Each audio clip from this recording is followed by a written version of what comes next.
Welcome to the KidMin podcast with Dr. Val and Dr. Virginia, where we talk about everything KidMin. And pull back the curtain on some of the surprises and challenges in children's ministry that nobody prepares you for. I'm Dr. Val, and together we have over 45 years of experience in children's ministry. I'm Dr. Virginia. Valerie and I met over 10 years ago in our doctoral program at Southeastern Baptist Theological Seminary. We are excited to share with you all the great stuff that we have picked up over the years. We want to minister to you, the children's minister. Welcome, friends. Thank you so much for joining us today. I'm just going to start off really quickly with reminding you that my voice is terrible, Virginia. Oh, So I may need help today. I've been dealing with a little bit of illness this week, and so my voice is not particularly strong. It's kind of coming and going. So I hope that it's not too distracting for everyone, but we are so glad that you have joined us today. We are just coming off Vacation Bible School. yeah. And because of that, we always have some things we think of during our own VBS experiences that we want to pass along to you. And hopefully it will be something that will be helpful and encouraging and useful for you as you are working through Vacation Bible School yourself. And today what we want to talk about is how you can plan your VBS for growth. Because there are these wonderful, exciting challenges that can come as your Vacation Bible School becomes more popular, as people learn about your church, as people come during the summer, as you have more families visit. And so those challenges can be difficult, but they can also bring great joy and just excitement to your children's ministry. So we thought we would talk for just a few minutes today about how we can plan our VBS for growth as we are building our programs. Yeah, absolutely. That seems to be sort of a common question this time of year of like, oh, we had more kids than we normally do and we figured it out. But what if we have even more kids next year? Like, what are we going to do? How are we going to handle this? And so just thinking through some practical questions you can ask, some practical steps that you can take as you are planning for and praying for growth. And I think that's an important part of growing your ministry as well, because if you wait until they come and say, oh, well, whenever it starts growing, that's whenever we'll put new things in place, then you're going to make things much more difficult on yourself and on your volunteers. Yes. And then also it may inadvertently hamper growth if people come and they feel like, oh, like, they're not ready for us, or they don't know what to do with us, or, whatever. And so whatever you can do to plan for growth, be flexible, think ahead is just going to benefit you, your volunteers, and your kids in the long run. Right. I think kind of the first thing to look at and consider is your leadership and your volunteer structure for your Vacation Bible School. Because there, as you grow and as you gain more children, you're going to need more volunteers. Right.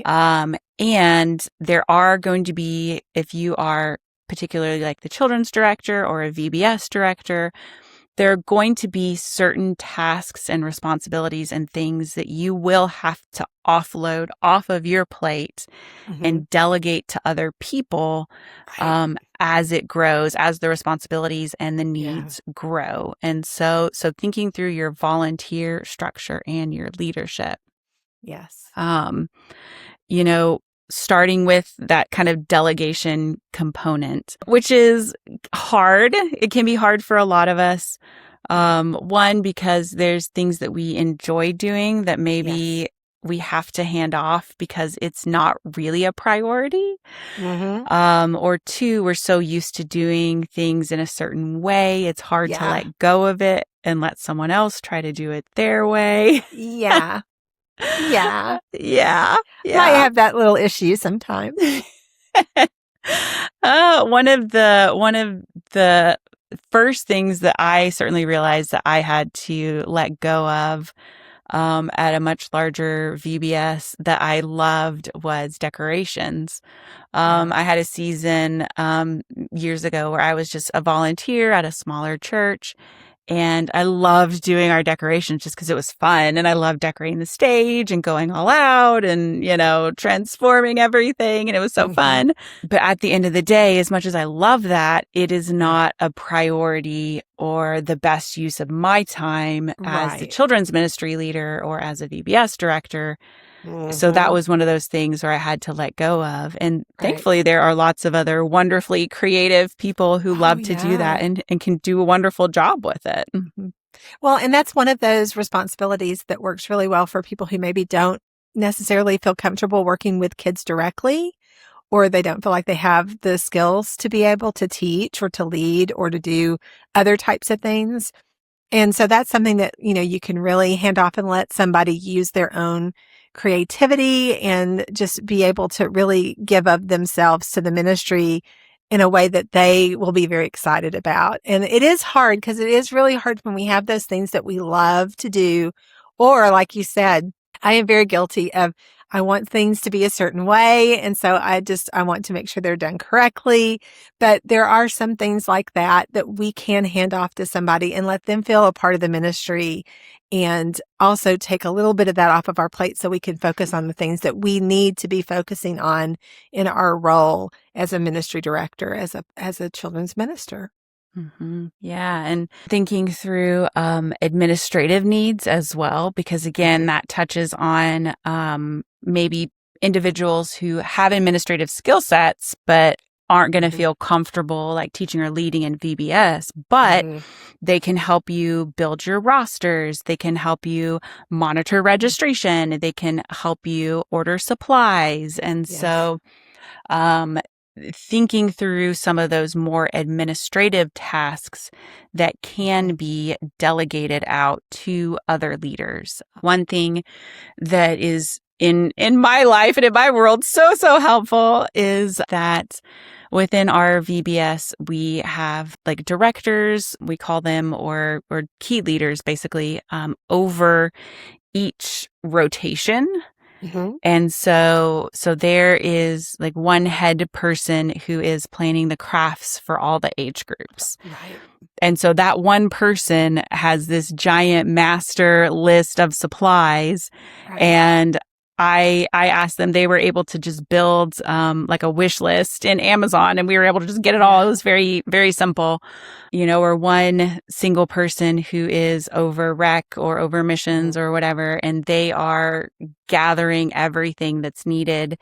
They are a first sort of point person for those leaders in those areas as well, so that if they're like, hey, I need a pencil sharpener, they're not necessarily coming to you for the pencil sharpener. They're going to their director or their area leader or their team lead or whatever you want to call it, who can help with a lot of those needs and almost be a first line of defense for answering questions as well before and throughout VBS.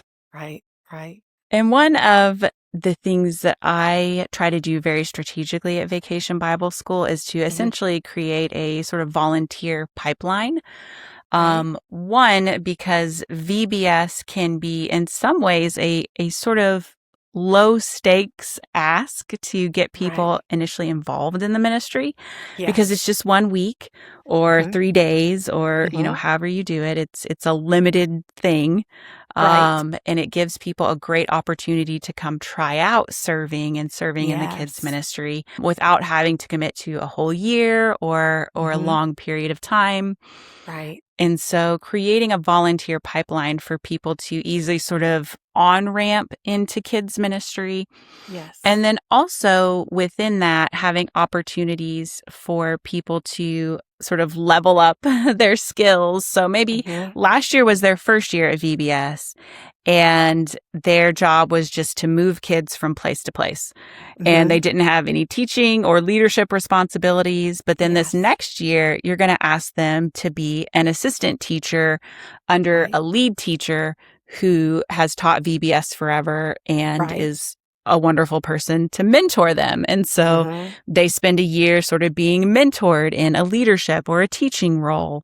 That way, in the future, as you have new leadership or teaching roles that open up, this person has kind of scaled up through this pipeline to where you ask them to teach a crafts class. They're ready to teach a crafts class, or maybe they've been teaching a crafts class for a couple years and the crafts director is moving away and you need a new crafts director. So then you ask that crafts class teacher to be the director.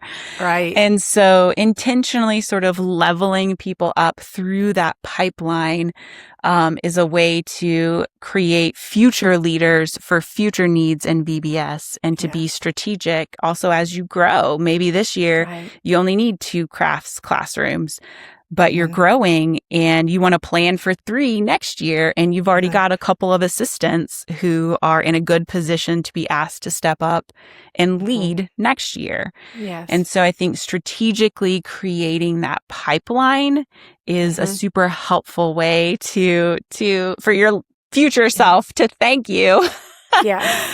For having some volunteers at the ready. Yeah. I think it's really important because sometimes we can get into this habit of these key volunteers that we have throughout the year that tend to take on a lot of responsibility. And it's not that we mind that because, hey, you know, we love it when we have our volunteers that we can really count on, that are very invested. But I think that what can happen, and I had a conversation a couple of weeks ago with a senior pastor after their vacation Bible school. This particular church is going through a transition, bringing in a new children's minister. And one of the things that he was concerned about is that he has a couple of key leaders that really burned out on vacation Bible school this year. And so he's really worried because he's like, I'm not sure what I need to do at this point. And I think what happened is because those are key leaders that people rely on a lot, and that children's minister was transitioning out, she was very willing to sort of give them extra responsibility, but she hadn't really kind of thought through, wow, these are volunteers that do a lot. They're already doing a lot. This particular family are going through some health things and things as well. So she kind of, I don't think, took into consideration that as well.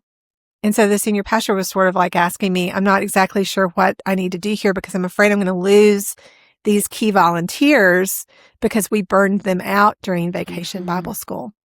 And so I think that that's a problem that we run into where, because it's so hard to think about these people that don't normally volunteer and to try to build those relationships and try to bring them in, like you just said, to bring them in slowly to do these little things, because there were probably a lot of people in their church that would have been willing to do a lot of those little things that they kind of put on this already current volunteer just because they're usually so willing to do everything.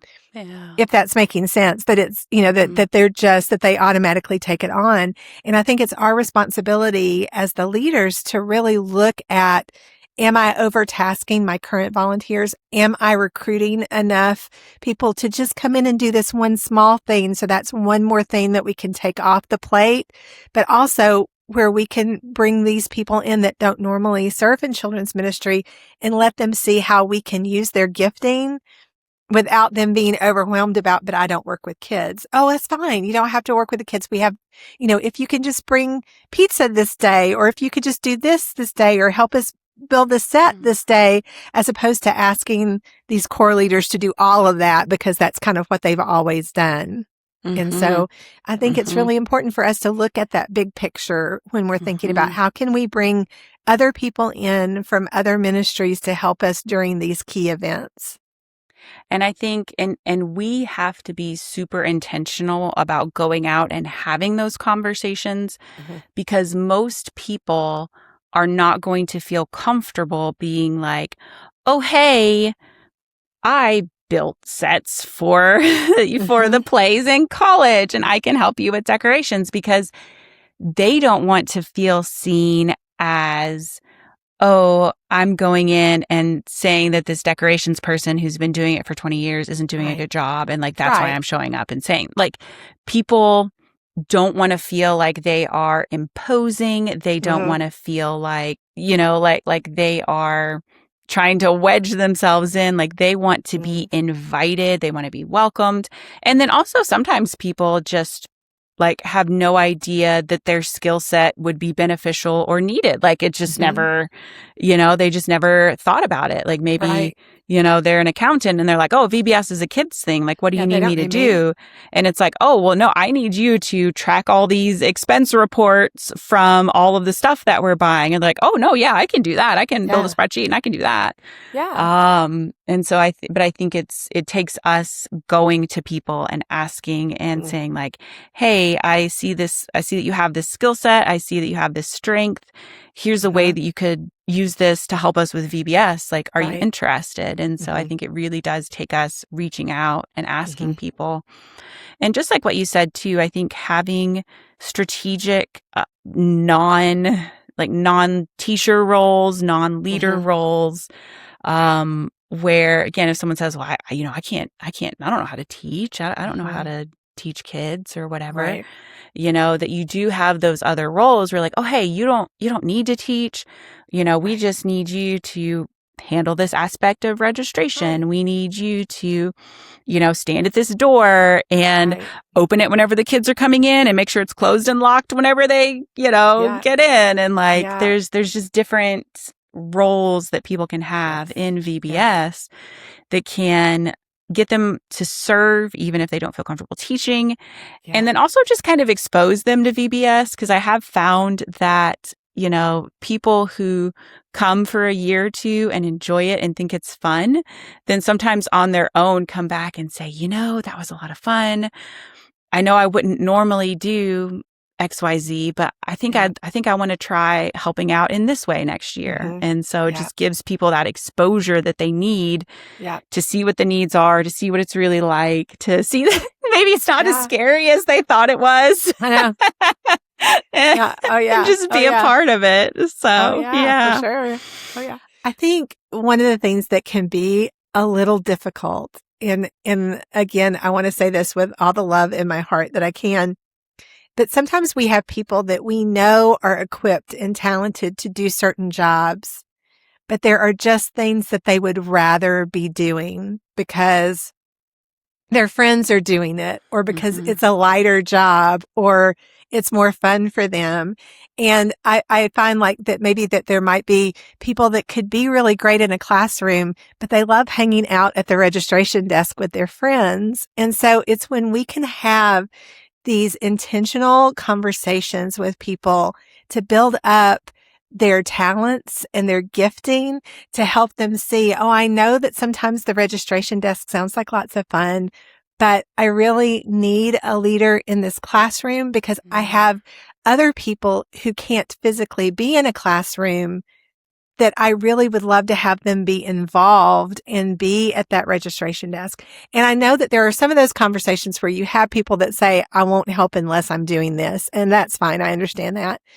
But as we get to build these relationships with people, and as we get to know their gifts and their talents and their abilities, we want to make sure we're using them in the right place so that we can plug in some of these people that maybe don't normally serve, so that they can be a part of the ministry. And so sometimes we do have to have those harder conversations. That does take us building some trust and building just that genuine care and concern with that person, so that you can have that conversation to say, hey, look, I've seen you with kids. You're so great.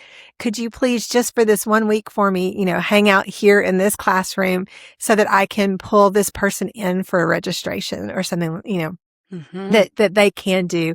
So yeah, those conversations are hard, and it's really hard to do that. And again, it is really easy to say, oh, well, you know what? Virginia can just do this for me because she always does this for me. But you really want to build that base, because maybe when you're Virginia can't do Vacation Bible School. So you want to make sure you have other people you can count on. So you really want to make sure that you finesse those relationships in a really positive way so that everybody can benefit from just the joy that comes from serving where you've been called to serve in Vacation Bible School. Yeah. And I had, talking about that, I had a volunteer this year who has served. She served in other areas in the children's ministry as well, and kind of more helper roles. And throughout the year, I kind of like pulled her in to like sub in a few places as like a lead teacher. And then when it came time for Vacation Bible School, she normally does snacks. And I'm like, well, hey, listen, like I really need someone to teach this missions class. Like, you can do this. Like you've already done this. You've been doing this. You can do this. And so sure enough, she did. And so she's been subbing some more and is, sort of, I've seen this progression over time of her being like, okay, like, I'll teach Sunday school for you next year. And I'm like, awesome. Yay. so just, it's fun watching that progression of someone who, a couple years ago wasn't very confident in maybe teaching or leading kids, but through these just experiences and being able to build it up and kind of, again, go through sort of a volunteer pipeline, feeling much more comfortable and confident in leading children. And so that was very exciting and encouraging. And it's exactly what we want that volunteer pipeline to be and how we want it to work. So as we are looking at our volunteer needs, our leadership needs, delegating and creating new roles. We also want to look at our Vacation Bible School schedule and our space usage. That way we can try to optimize our schedule, the way our rotations work, and the physical placement of our classrooms and our different areas and our different activities in ways that are going to be most effective for us to grow into the future. And some of that can be hard because you can certainly have leaders who they're like, well, I've always taught crafts in this big giant room and I only use a third of it. This is always the room I've used for crafts. And you're like, well, actually, we really need to like move you to a smaller space so that we can use this larger space strategically for something different. And so, but just sort of looking at how you're using your space and are there things that we could move around or things that we could do differently to be able to grow and to be able to accommodate more groups and to be able to accommodate more children. And so thinking through that space usage as well as your schedules. I think that's one reason why it's very important that you know the square footage in each classroom that you have, and you know the ratios for the number of children that can be in that square footage and the leaders that you need to go along with those numbers. And that's something that I did. Like I literally had printed out the floor plan of our church.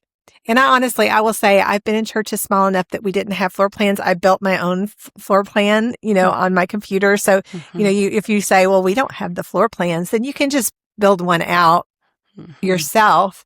But I had one built out with the square footage noted along with how many children could be in each of those rooms according to their ages, so that I had a reference sheet to go to as I was planning out space for Vacation Bible School and just for the regular year. Because this is the thing, you want to hope you're going to grow. Growth tends to not happen ahead of time with notification. If you have visitors that come, especially after a big event like Vacation Bible School or a fall festival, you may have more visitors show up than you were expecting. And you can't very well just say, oh, yeah, we don't have room for you today. Like you need to try to be as prepared for that as possible. And yes, there are going to be some situations where you just don't have the space and you have to say, I'm so sorry, but my 2-year-old room is closed and we just don't have the room for any more because, we want to stay safe in our ratios and in our space. Also, you can't expect visitors to say, oh, okay, that's fine. Just let me know when you're ready for us and we'll come back. So having a plan, if you know you have a classroom that's already maxed out, having a plan for how you can split that classroom and create a second one if you need to, having those volunteers to show up that may not have kids to teach, but they're still going to show up to come. I had a situation where I was like that, where I really needed to split my 2 and 3-year-olds but I was right at that line. And so literally we set up another classroom. We had the space for another classroom. We set up the other classroom. We had the teachers ready. They would come. And if we had the kids, because we also didn't want there to be too few kids in a classroom. You never want to just have one or two kids if you can keep from it. But they would just come and check with me in that morning. And if we needed to split the room, we did until we had a consistent number where we could consistently keep that second room open. And it just took a little time for that to happen, but I was already prepared for it. It wasn't like that first Sunday that it happened, I had to say, well, I'm sorry, we don't have a place for your child.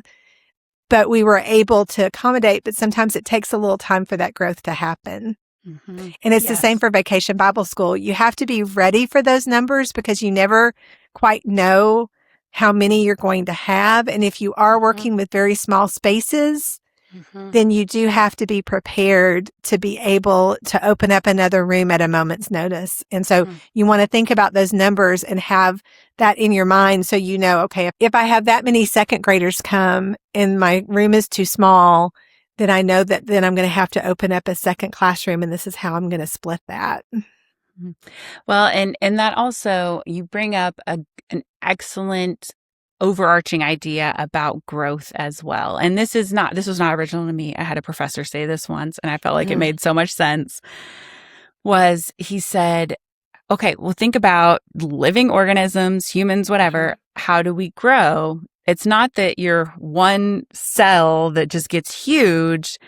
It multiplies. Your cells multiply and they stay small, but you grow more of them. You increase in the number of cells in your body to grow. And I thought that was such a good analogy that made a lot of sense, that as we grow, it isn't necessarily about having larger groups. It's how do we divide these large groups of kids into smaller groups, and how do we create more groups in order to accommodate the growth. I think an important part of that is thinking about not only your space usage, but also your schedule, and creating your schedule in a way that there is opportunity, if needed, to add more groups of children into the rotations or into the schedule. There was a question that I saw, where a person was like, how do you do this? Like, how do you rotate groups of like 40 or 50 kids? And I was one of the many people kind of answering, saying like, well, it's not that you rotate groups of 40 or 50 kids, is that you split those down into groups of, 15 or 10 or 12 or whatever. And you create additional classrooms for them to rotate within. An example is that in most recently, in my churches that I've been in, every grade level of the elementary grades at Vacation Bible School has their own set of rotations. So they have their own Bible teacher, their own missions teacher, their own crafts teacher. There are some, again, because of space constraints, there are some rotations that they will do with other age groups, like recreation is one, snacks is one, like they all go to the fellowship hall. But the idea is that within that grade level, we can have up to 5 smaller groups. And so this past year, we had 4 groups, which is also nice because it does give our leaders like a block where they don't have anyone, so they get a break, which is very nice for our leaders. But we do have our schedule set up in such a way where if we would have had an influx in any one grade, we could have added an additional group and fit an additional group into that rotation schedule. So that rather than each individual group being huge, they're all sort of a more manageable size and there's just more of them. And so I think thinking through your schedule and looking at, okay, how do we create another set of rotations? How do we create space in our schedule and in our physical layout for these additional small groups is the key to having sustainable growth. Right. So that is an important way to keep from overwhelming or burning out our volunteers, Yeah. because each individual group that they're working with is an appropriate size and remains an Yeah. appropriate size, Right. even as our VBS grows. But again, it Right. goes back to having that volunteer pipeline, because if we Oh, yeah. need a second set or another set of craft, leaders in another craft classroom, then we need that Right. volunteer pipeline to have people to be able to recruit from, to Right. create these additional rotations to accommodate the Yes. growth. Right. Right. So For sure. it all works together. It all does. interconnects. It's a wonderful challenge to have, but it is a challenge that you have to think through and you have to plan and prepare for. But then I think our last consideration still, though, is what are, and Valerie, you touched on this already, like what are the upper limits of our Yeah. growth? Because at the end of the day, we have the classrooms that we have the space Right. that we have the volunteers that we have. So we also do need to think realistically about, okay, like how many children, what ages can we safely and responsibly accommodate and minister to at our vacation Bible school? Right. And so just like what you're saying, having that floor plan, looking at your physical space, and being like, is it safe for us to have this many children and this many people in this classroom, in this space? Right. Because obviously there are guidelines and recommendations about classroom ratios, and there are also just upper limits of what is allowed by like state regulations as far as like fire codes and safety and how many people are allowed to be in a space or in a building. Right. And so I do think we need to be just very realistic about just how many children and adults and people can we physically put in our spaces safely and responsibly. Yes. Because it's very honorable to have a desire to be like, let's take all of them. We can come. bring us every child in the county. Yeah. But that's not always realistic or responsible. It's not. And that's where you do have to look realistically at your space and decide, okay, we're not going to be able to take infants through 4-year-olds or infants through 3-year-olds this year because this is where our space is limited. And so we need to make sure we have enough room for the kids that we have planned for. So, and then maybe that is where you decide, okay, we're going to do our preteen vacation Bible school at a different date or in a different location because we need that space for our elementary kids, or however your growth pattern is happening. You have to realistically sit down and say, this is working for our space. This is not working for our space. And I've worked with a lot of churches that during vacation Bible school, they do have an off-campus location, whether they have worked with another ministry or they have other buildings. Like, for example, one church where I was helping them as they were planning out their space, they had a family life center that was across the street from the church. So they used a space in the family life center for their preteens and just kept their elementary and their lower elementary and their preschool in their main building. Or even like, for example, one church I worked with the YMCA that was close, where they would rent space from them for them to be able to use for the older children so that they were able to keep the nursery and the preschoolers in their main building. So there are a lot of different things that you can do. A lot of churches that I've worked with over the years have had to bring in portable buildings because their growth was moving too quickly for them to be able to build and add on. And so for their older kids, they would use those portable buildings and keep the lower elementary and the preschool in the main building. So there's a lot of options for how you can handle your space. But the main thing is you have to have limits. You have to know how many kids you can have in the square footage that you have according to your state rules and regulations, because you have to abide by the laws of the state. Because if there is an emergency, if something happens, you need to make sure that you have kept your children as safe as possible in your in your space. And I think that part of that comes with making sure that you have policies and procedures for fires and tornadoes and natural disasters and all the things so that you know what you can do in your space and so that you can handle it. But you just need to make sure that your church staff in your leadership understands what those state guidelines are so that they can support you and back you up when you have those issues where you have to say, I cannot put another child into this classroom because there's just not space. It may mean that you need to move furniture out. And that's something that we really never want to do. And I understand why we don't want to do that because we have, ties to how our classrooms are set up and the furniture that we have and the activities that we do.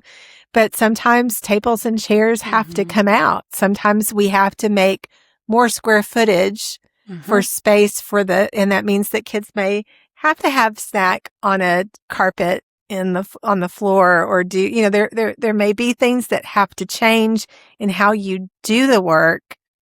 But again, you have to make sure that you're safely accommodating everyone in the space that you have. Yes. And this has happened at a couple different churches where I've been at. We were in a position where our church was taking kids at a younger age than what many of the other churches were. And so we were really getting inundated with that youngest age group, whatever it was, would often be our largest age group of, 75 to 100 plus children, who were very, very young and very small. And so, there's been instances where from one year to the next, we did raise our minimum age of children that we took from the community. We, of course, still had classes and rotations and things for the children of our volunteers. Right. We still provided classes for them. But our minimum age that we took from the community, we did raise that because it was becoming a point where there was so many of them that, again, we were having space issues. It was becoming increasingly difficult for our volunteers, especially whenever they are young and small or preschoolers. Well, that's a step that I've taken at different churches where we have raised that minimum age to ensure that we do have enough space to accommodate all the other ages of children, and that we can accommodate all of them safely, and also to ensure that our volunteers aren't becoming overwhelmed. Right. Because one of the other benefits of that, of whenever we did sort of make that change of increasing our minimum age, that freed up almost 2 rotations worth of volunteers for older kids, because you don't have to have, you can have 2 or 3 adults supervising a group of, 12 second graders, whereas before we needed 4 or 5 adults supervising a group of 15 4-year-olds or whatever. Right. And so it was just helpful in being strategic, not only with our space, but also with our volunteer placement. And if you have to make those kinds of changes, you are going to disappoint people, and there are going to be people who are going to be upset. Right. But just, again, like what you said, making sure senior leadership is on board, that they understand why it's necessary, that they understand the need, and explaining to people, like, we made this change because we want to ensure that we can safely and adequately care for all of the children who are in our care at Vacation Bible School. Right. There is not one correct way or incorrect way to make these decisions about who you will accept into your VBS. And I've seen a lot, especially this year, of leaders really having a lot of concerns about how they choose what ages of the kids that they'll accept, how from the community they're going to accept them, how from volunteers they're going to accept them and what ages.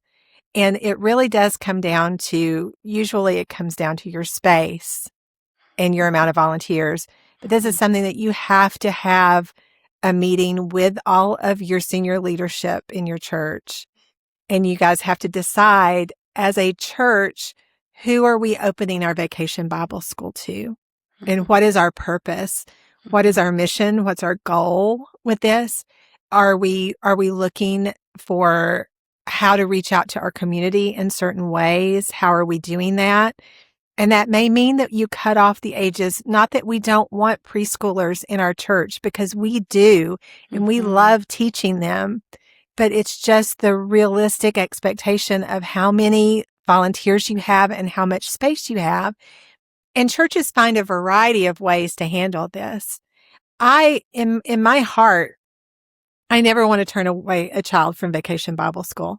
And I hear a lot of leaders that will say, well, what about those parents that send their kids to every Vacation Bible School in the city during the summer? My heart was always, great. Come on. Bring them. I want them to hear the word of God as often as they can. And that's great. And so, but also, I have to be realistic in how many kids we can accept.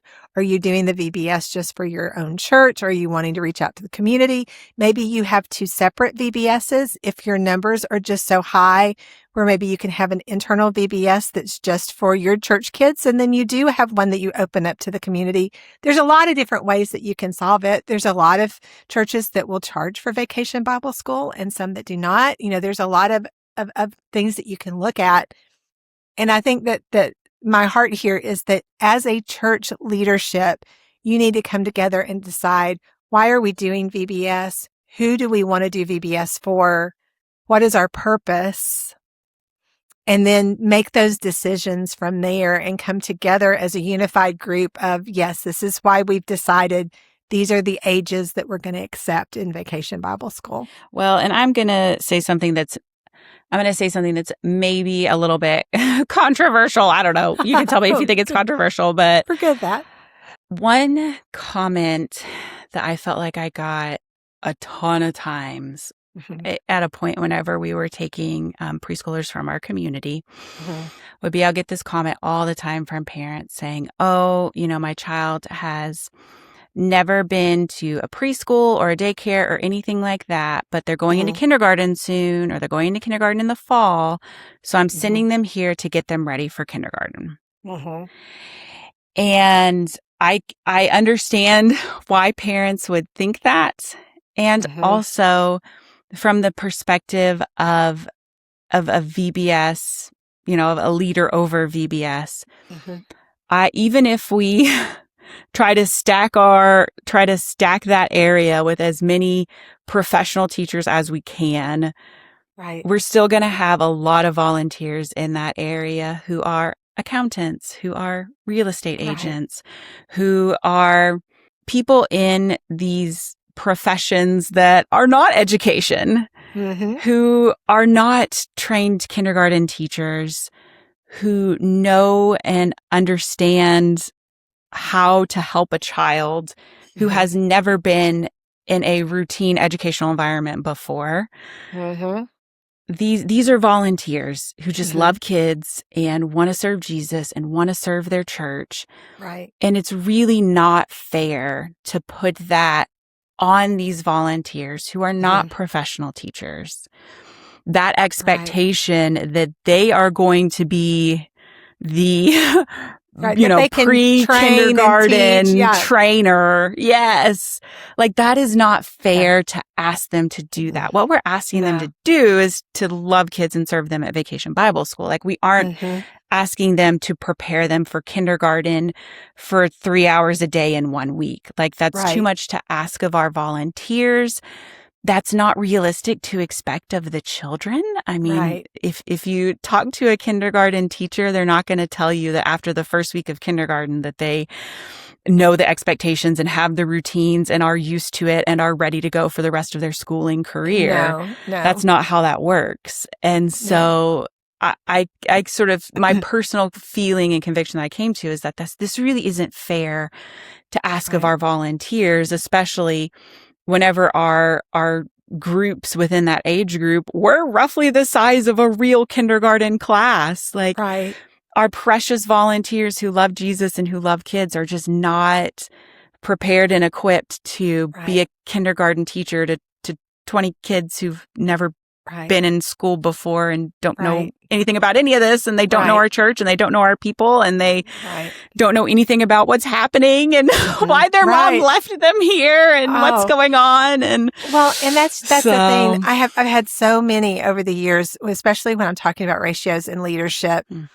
And I've had so many deacons or elders or leaders in the church that would come and say, well, in public school, you have one teacher for 25 kids in a classroom, and it's fine for that.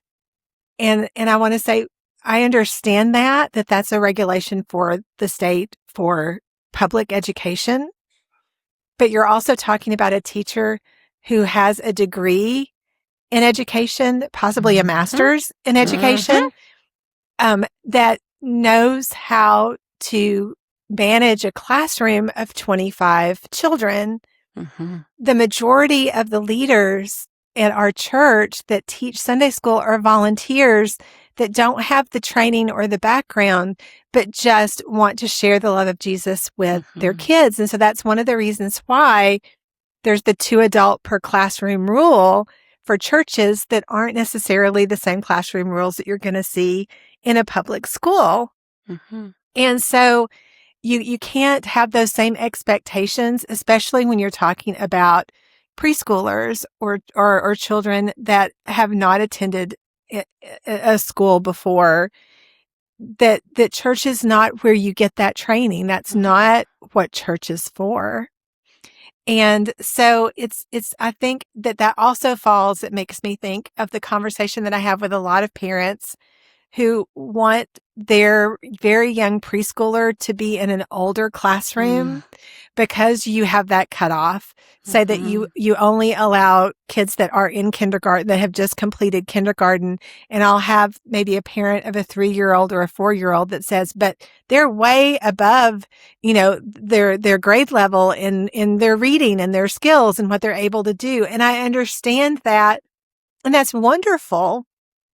But that doesn't change my ratio needs or the maturity level of what a younger child can handle being in a classroom full of older children, even if they are able to read and comprehend things at a higher level.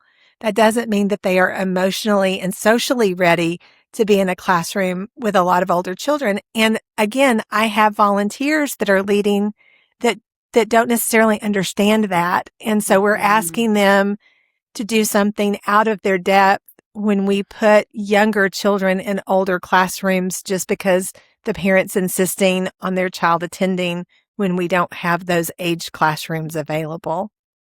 So it is a very nuanced problem, but it's something that we have to really spend time on and prepare and know why we're doing this and why we have these rules and regulations set, and that we are consistent with those rules and regulations, that we make sure that we don't make those exceptions for certain people, because those are the kinds of things that can get us into a difficult legal situation because we've made exceptions outside of our policies or something that we're accommodating just for one person.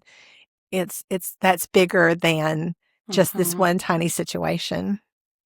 It's true, because we want to be prepared for growth. We want to be structured for growth, and we want to be structured for growth. We want to be prepared for growth, and we want the means of that growth to be done with integrity, with responsibility, and with the utmost safety and security of our kids and our volunteers in mind. And so that's why there are guidelines and limits and policies, because we want the growth and we want it to be safe, structured growth in a way that is constructive. And so unbridled growth isn't always good. I mean, that's like a cancer, And so we want growth to be done in the healthy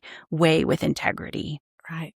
And this is one of these things that as a leader, you have to really make your decisions ahead of time on what you will allow and what you are going to stand firm on.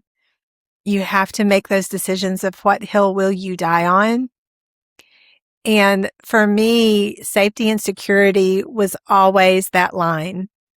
And it's hard because I'll be very honest with you. There were many times over the years that I would go into a meeting with my senior pastor and I would say, I respect you and I appreciate your heart for this particular topic. But if, this is one of those situations where I'm ultimately responsible. And if that means that I am no longer a good fit here at the church, I completely understand that. But I had to be willing to walk away sometimes where I just kind of had to draw that line. And that's a really hard thing to do. And we have episodes on how to leave well. How do we make a decision if it's time for us to walk away? Mm-hmm. And I never want that to be a default. And it definitely is not a threat in no way. That's not what I'm saying here. What I'm saying is that I have seen a lot of leaders that will come to me and talk to me or that I've seen even online on Facebook and things say, my pastor is demanding that I do something that I don't feel is safe for my children. That's one of those hills because ultimately you are the one responsible for that program. And so you have to do what you feel is what is in the best interest of the children. And so those are hard lines to decide. Like you have to make those decisions. And that's where having somebody outside of your church that you can talk to get a good, to get some sound advice from and to get perspective from is really important. But I just want to help encourage you. You have been placed in this position of leadership for such a time as this. This is your time. This is where God has called you. It's where He's placed you. And sometimes, even with the disciples, sometimes they were told to shake the dust off their feet and move to the next city. And sometimes they were to stand and to fight. And so you have to decide, where is my line? And a lot of times that happens during growth. And it's hard to say, but it is one of those things where you have to make those decisions. What is safest for yourself, for your ministry, to keep your kids and your family safe? Well, thank you so much for joining us today. I hope you found this information helpful. These are hard conversations to have and hard decisions to make. But it is a wonderful challenge to have, having more kids, having more families come, and how you can plan for this growth is so important. So we just appreciate you taking time with us. We would ask that you would like and subscribe and all the things. And we look forward to talking to you again soon. Bye-bye.